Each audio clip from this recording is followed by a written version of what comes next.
आज बात करेंगे भारत की अर्थव्यवस्था पर आए उस बड़े अपडेट की जिसने हर आम आदमी, उद्योग और बाजार की दिशा तय करनी है। भारतीय रिजर्व बैंक यानी रिजर्व बैंक ऑफ इंडिया ने अपनी मौद्रिक नीति समिति की बैठक के बाद जो संकेत दिए वो राहत भी देते हैं और चिंता भी बढ़ाते हैं।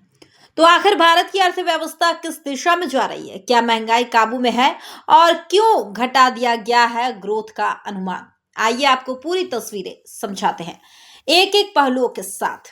सबसे पहले बात करते हैं ग्रोथ यानी आर्थिक वृद्धि की। आरबीआई गवर्नर संजय मल्होत्रा ने साफ कहा कि वित्तीय वर्ष 2026-27 में भारत की जीडीपी ग्रोथ 6.9% रहने का अनुमान है। अब ध्यान दीजिए, यह आंकड़ा पिछले वित्तीय वर्ष 2025-26 के तहत 7.6% के अनुमान से कम है।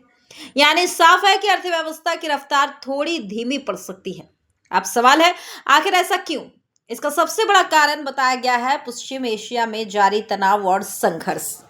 आरबीआई के मुताबिक कमोडिटी की कीमतों में उछाल, सप्लाई चेन में बाधा और वैश्विक अनिश्चितता, इन सब का सीधा असर भारत की ग्रोथ पर पड़ सकता है। यही नहीं, प्रमुख समुद्री मार्गों में रुकावट से शिपिंग लगातार बढ़ रही है, बीमा महंगा हो रहे हैं और इसका असर निर्यात पर भी पड़ सकता है। यानी अंतर्राष्ट्रीय हालात भारत की अर्थव्यवस्था को सीधे प्रभावित कर रहे हैं। अब बात करते हैं महंगाई की, जो हर घर की सबसे बड़ी चिंता होती है। यहाँ आरबीआई ने कुछ राहत देने वाली बात कही है। गवर्नर संजय मल्होत्रा के मुताबिक भारत में कुल मुद्रास्फीति फिलहाल नियंत्रण में है और यह आरबीआई के 4% के लक्ष्य से नीचे बनी हुई है। हालांकि एक चेतावनी भी दी गई है, ऊर्जा यानी तेल और गैस की कीमतों में हालिया उछाल आने वाले समय में महंगाई के लिए खतरा बन सकता है। लेकिन अच्छी बात यह है कि खाद्य कीमतों का परिदृश्य फिलहाल अनुकूल बना हुआ है। अब अगर पूरे साल की बात करें तो आरबीआई ने वित्तीय वर्ष 2026-27 में उपभोक्ता मूल्य सूचकांक यानी सीपीआई आधारित महंगाई 4.6% रहने का अनुमान लगा है।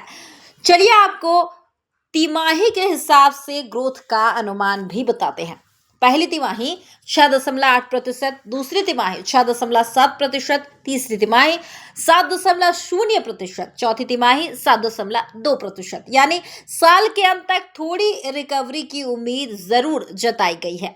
अब सबसे अहम सवाल, क्या भारत की अर्थव्यवस्था मजबूत है या खतरे में? इस पर आरबीआई गवर्नर का बयान काफी संतुलित है। उन्होंने कहा, भारत के मैक्रो इकोनॉमिक फंडामेंटल यानी आर्थिक बुनियादी कारक अभी भी मजबूत है, ग्रोथ अच्छी है, महंगाई कंट्रोल में है और अर्थव्यवस्था में भरोसा बना हुआ है। लेकिन मार्च के बाद जिस तरह से वैश्विक संघर्ष बढ़ा है, उसने स्थिति को थोड़ा अस्थिर जरूर किया है। मौद्रिक नीति समिति यानी एमपीसी ने भी साफ कहा है कि अगर संघर्ष लंबा चलता है या और ज्यादा बढ़ता है और ऊर्जा व इंफ्रास्ट्रक्चर को नुकसान होता है तो इसका असर ग्रोथ और महंगाई दोनों पर पड़ेगा। तो कुल मिलाकर तस्वीरें क्या बनती हैं? एक तरफ भारत की अर्थव्यवस्था मजबूत बुनियाद पर खड़ी है, दूसरी तरफ वैश्विक संकट उसकी रफ्तार को धीमा कर सकता है। महंगाई फिलहाल नियंत्रण में है, लेकिन ऊर्जा संकट एक बड़ा खतरा बना हुआ है। अब देखना यह होगा कि आने वाले महीनों में वैश्विक हालात कैसे बदलते हैं और आरबीआई किस तरह से नीतिगत फैसले लेकर अर्थव्यवस्था को संतुलित रखता है। फिलहाल के लिए इतना ही, लेकिन सवाल अभी भी बाकी है। क्या यह सिर्फ अस्थायी सुस्ती है या आने वाले समय में बड़ी आर्थिक चुनौती का संकेत?